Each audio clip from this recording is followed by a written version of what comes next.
കഴിഞ്ഞ 6.5 പതിറ്റാണ്ടിനിടെ ഇന്ത്യയിൽ 19 പ്രധാന വിമാന അപകടങ്ങളാണ് സംഭവിച്ചത്. 1449-ലേറെ പേർ വിമാന അപകടങ്ങളിൽ മരിച്ചതായാണ് കണക്ക്.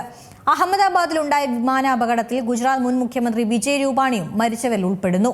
ഇന്ത്യയിൽ മുമ്പുണ്ടായ ആകാശ ദുരന്തങ്ങളിൽ ജീവൻ പൊലിഞ്ഞവരിൽ രാജ്യത്തെ നിരവധി നേതാക്കളുമുണ്ട്. കേന്ദ്രമന്ത്രിയായിരുന്ന മോഹൻ കുമാരമംഗലം, ലോക്സഭാ സ്പീക്കർ GMC ബാലയോഗി, കോൺഗ്രസ് നേതാക്കളായ സഞ്ജയ് ഗാന്ധി, മാധവറാവു സിന്ധ്യ, ആന്ധ്രാപ്രദേശ് മുഖ്യമന്ത്രിയായിരുന്ന YS രാജശേഖര റെഡ്ഡി തുടങ്ങിയവർക്ക് ജീവൻ നഷ്ടമായത് വിമാന ദുരന്തത്തിലാണ്. 1998 നവംബർ 12-നാണ് രാജ്യത്തെ നടുക്കിയ ഏറ്റവും വലിയ ആകാശ ദുരന്തം സംഭവിച്ചത്. ഹരിയാനയിൽ സൗദി എയർവേസിന്റെ 747 ബോയിംഗ് വിമാനവും കസാഖ് എയർബേസിന്റെ 2U-154 വിമാനവും കൂട്ടിയിടിച്ചായിരുന്നു അപകടം നടന്നത്. അന്ന് മലയാളികൾ ഉൾപ്പെടെ 351 പേരാണ് മരിച്ചത്.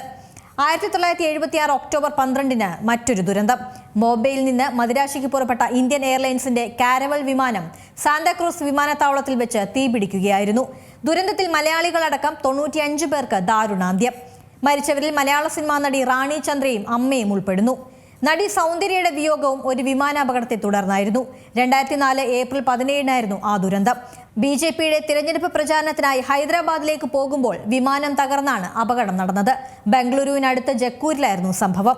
നടി സഞ്ചരിച്ച അഗ്നി ഏവിയേഷന്റെ ചെറുവിമാനം പറന്നുയർന്ന് മിനിറ്റുകൾക്കുള്ളിൽ തകരുകയായിരുന്നു. 2010 മെയ് 22-നുണ്ടായ വലിയ ആകാശ ദുരന്തം ഇന്ത്യ നേരിട്ടിരുന്നു. ദുബായിൽ നിന്ന് വന്ന എയർ ഇന്ത്യ എക്സ്പ്രസ് ബോയിംഗ് 737 വിമാനമാണ് അപകടത്തിൽപ്പെട്ടത്.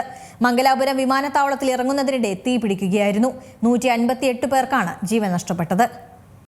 ഏറ്റവും പുതിയ വാർത്തകളും വിശേഷങ്ങളും വിരൽ തുമ്പിലറിയാൻ Zee മലയാളം ന്യൂസ് എല്ലാ ഡിജിറ്റൽ പ്ലാറ്റ്ഫോമുകളിലും ലഭ്യം.